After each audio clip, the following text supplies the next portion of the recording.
दोस्तों अगर आप लोग सीयूटी एमकॉम 2024 का एग्जाम देने जा रहे हो तो आपका जो सिलेबस दोस्तों है उसको मैं आपको बाइफरकेट करके बता रहा हूँ कि कौन से टॉपिक आपके इंपॉर्टेंट हैं, किस टॉपिक को आपको पढ़ के जाना है, किसको आपको छोड़ के जाना है। क्योंकि दोस्तों एनटीए प्रीवियस ईयर पेपर के नहीं, एकदम सेलेक्टेड टॉपिक से आपसे क्वेश्चन को पूछता है, ठीक है। तो ये वीडियो दोस्तों आपकी बहुत ज्यादा इंपॉर्टेंट होने वाली है। दोस्तों यहाँ पे मैं आपको बताऊंगा कि मैनेजमेंट से आपसे कौन कौन से टॉपिक आपके इंपॉर्टेंट हैं।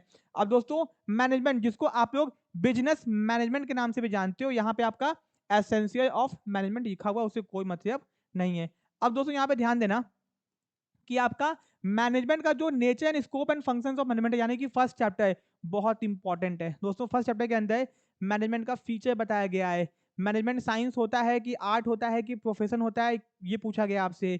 कितने मैनेजमेंट के लेवल होते हैं, ये पूछा गया है। ऑब्जेक्टिव बताया गया है, ठीक है ना। तो दोस्तों बहुत सारे टॉपिक्स आपको यहाँ पे बताए गए हैं फर्स्ट चैप्टर के अंदर। ये आपका फर्स्ट चैप्टर दोस्तों है, तो इसको छोड़ के मत जाना, ठीक है ना जी। मीनिंग क्या होता है, फीचर्स क्या होता है, सिग्निफिकेंस क्या होता है, लेवल क्या होते हैं, ऑब्जेक्टिव क्या होता है, सब कुछ आपको यहाँ बता दिया गया और क्वेश्चन एग्जाम में आते हैं इस चैप्टर से, ठीक है। अब दोस्तों इवोल्यूशन ऑफ मैनेजमेंट थॉट्स, इसका दोस्तों आपको बताया गया है कि भैया FWTI के फंक्शन के बारे में, हेनी फ्योर के फंक्शंस के बारे में, और दोस्तों जितने अदर लोग हैं जिन्होंने डिफरेंट डिफरेंट फंक्शंस दिए हुए हैं उनके बारे में बताया गया है। तो भैया ये इंपॉर्टेंट आपके लिए है क्योंकि FWTI के सारे फंक्शंस, ठीक है ना जी, हेनी फ्योर के सारे फंक्शंस, सारे principle, scientific principle, principles of management, पूरा डिटेल में इंफॉर्मेशन इसमें दिया गया है। तो इसको आप लोग छोड़ के नहीं जा सकते हो, बहुत इंपॉर्टेंट है। और दोस्तों इसका डिटेल नोट्स मैंने ऑलरेडी प्रोवाइड आपको किया हुआ है। अब दोस्तों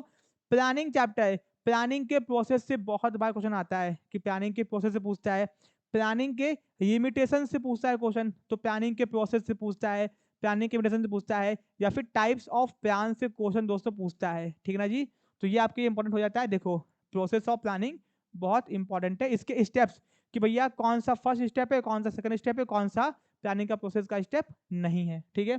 फिर दोस्तों स्वाट एनालिसिस उतना इंपॉर्टेंट नहीं है आपका, ठीक है। फिर प्लान ये सब इंपॉर्टेंट नहीं है। फिर डिसीजन मेकिंग क्या होता है, बहुत सारे बच्चे ये चैप्टर नहीं पढ़े होंगे। डिसीजन मेकिंग अपने आप में एक चैप्टर है, इसके प्रोसेस से भी क्वेश्चन पूछता है कि डिसीजन मेकिंग का प्रोसेस क्या होता है, ठीक है। फिर ऑर्गेनाइजिंग दोस्तों क्या होता है, ऑर्गेनाइजिंग का प्रोसेस पूछता है। प्लानिंग हो, ऑर्गेनाइजिंग हो, डिसीजन मेकिंग हो, तीनों के प्रोसेस से क्वेश्चन पूछता है दोस्तों, ठीक है ना जी। और फिर फॉर्मल या फिर इनफॉर्मल ऑर्गेनाइजेशन होता क्या है, ये पूछता है। अथॉरिटी क्या होती है, रिस्पॉन्सिबिलिटी क्या होती है, अथॉरिटी कितने टाइप्स की होती है, ये भी क्वेश्चन पूछता है। कितने टाइप्स की होती है ये भी क्वेश्चन पूछता है। सोच लो कि भाई आप पढ़ोगे कि अथॉरिटी क्या होती है और कितने टाइप्स की होती है, ये पूछेगा। तो हम लोग के नोट्स के अंदर कितने टाइप्स की होती है वो भी आपको बताया गया है, ठीक है। फिर दोस्तों अथॉरिटी को डेलीगेट कैसे करते हैं ये भी आपको पढ़ना है, ठीक है ना जी। क्या क्या डेलीगेट कर सकते हैं, क्या क्या डेलीगेट नहीं कर सकते हैं। अथॉरिटी को डेलीगेट कर सकते हैं, ठीक है ना जी। अब आपका रिस्पॉन्सिबिलिटी को भी 50% डेलीगेट कर सकते हैं, लेकिन अकाउंटेबिलिटी को डेलीगेट नहीं कर सकते, ठीक है। फिर सेंट्रलाइजेशन डिसेंट्रलाइजेशन क्या होता है दोस्तों, ये कहाँ के यूजफुल है। जैसे कि सेंट्रलाइजेशन जो होता है, अगर बिजनेस आपका बहुत बड़ा है, बिग है, तो सेंट्रलाइजेशन पॉसिबल नहीं है, वहां पे डिसेंट्रलाइजेशन पॉसिबल है। बिजनेस स्मॉल है, क्या है, बिजनेस अगर स्मॉल है तो वहां पे सेंट्रलाइजेशन पॉसिबल है, ठीक है ना जी।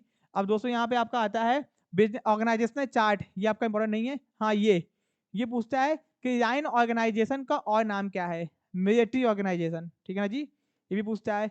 फिर दोस्तों स्टाफिंग चैप्टर क्या है, स्टाफिंग के प्रोसेस से पूछ देगा दोस्तों। फिर ये बहुत इंपॉर्टेंट टॉपिक है, रिक्रूटमेंट क्या होता है, सिलेक्शन क्या होता है, ट्रेनिंग क्या होती है, डेवलपमेंट क्या होता है, ये आपके स्टाफिंग चैप्टर के बहुत इंपॉर्टेंट पॉइंट्स हैं, ठीक है।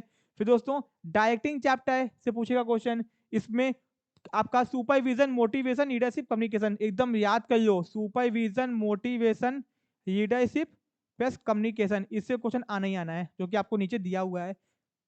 मतलब ये चैप्टर इसमें कम्युनिकेशन का बैग है, कम्युनिकेशन के प्रोसेस, कम्युनिकेशन के टाइप्स, कम्युनिकेशन के टाइप्स में गैप वाइन कम्युनिकेशन को इनफॉर्मल कम्युनिकेशन कहते हैं। इंपॉर्टेंट क्वेश्चन जो हर बार पूछता है कि इनफॉर्मल कम्युनिकेशन को गैप वाइन कम्युनिकेशन भी कहते हैं, ठीक है।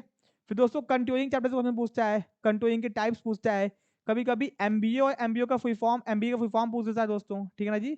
और कंट्रोलिंग के टेक्निक्स पूछता है, ठीक है। दोस्तों मैंने आपको पूरा डिटेल में बता दिया कि किस टॉपिक से क्या क्या पूछता है। दोस्तों आप उन्हीं पे, मतलब कि ये मैनेजमेंट टॉपिक आपके लिए वैसे भी ऑल राउंड में इंपॉर्टेंट है, इसको आप छोड़ के नहीं जा सकते हो।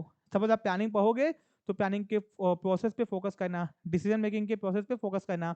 अगर आपके पास में इसका नोट्स नहीं है तो इंतजार मत करो, हमारे पास में है, हम लोग आपको देंगे इसका पूरा नोट्स। हमारे नंबर पे कांटेक्ट कीजिए एंड वीडियो अगर अच्छा लगा तो वीडियो को लाइक कीजिए, चैनल को सब्सक्राइब कीजिए।